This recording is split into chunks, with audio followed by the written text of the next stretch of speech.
জীবনে ১ম বার আজকে মাটির হাঁড়িতে রান্না করব। যদিও এক্সাইটেড ছিলাম আর সবচেয়ে বেশি ভয় কাজ করতেছিল। তার কারণ মাটির হাঁড়ি অনেক সময় রান্না করার আগ দিক দিয়ে ভালোভাবে প্রসেসিং না করলে সেটা ফেটে যায়।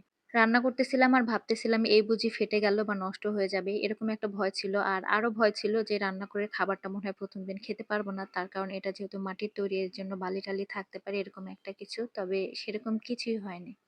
অনলাইনে বিভিন্ন আপুদের রান্না দেখে আমার খুব ইচ্ছে করতো মাটির হাঁড়িতে রান্না করার। তবে ফাইনালি সেই ইচ্ছাটা আমি পূরণ করে নিলাম। রান্নার ভিডিও করলে আপনাকে অনেক ধরনের এক্সপেরিমেন্ট করা লাগে। সেটা রান্নার পরে হোক আর রেসিপির পরেই হোক আর হাঁড়ি পাতিলের পরে হোক না কেন। তবে আমার মনে হচ্ছে এই জিনিসটা আমার আরো আগে করা দরকার ছিল। তার কারণ এটা অনেক কমফোর্টেবল একটা জিনিস। আর সবচেয়ে বড় কথা তরকারিটা এটার সাথে লেগে যাচ্ছিল না। তো ১ম এ ভাবতেছিলাম আমি সবজিটা খুব ভালোভাবে একটু চিংড়ি দিয়ে রান্না করব। পরের বার ভাবতেছিলাম যদি না খাওয়া যায় তাহলে পুরো চিংড়িটা আমার নষ্ট হয়ে যাবে। এজন্য ওর মধ্যে আর কিছু দিইনি। তবে আমার মনে হয়েছিল এটা সবারই একবার ট্রাই করা উচিত। আর নন স্টিকি বা অন্যান্য প্যানগুলো ব্যবহার না করে যদি মাটির হাঁড়িতে রান্না করা যায়, এটা অনেক স্বাস্থ্যসম্মত একটা।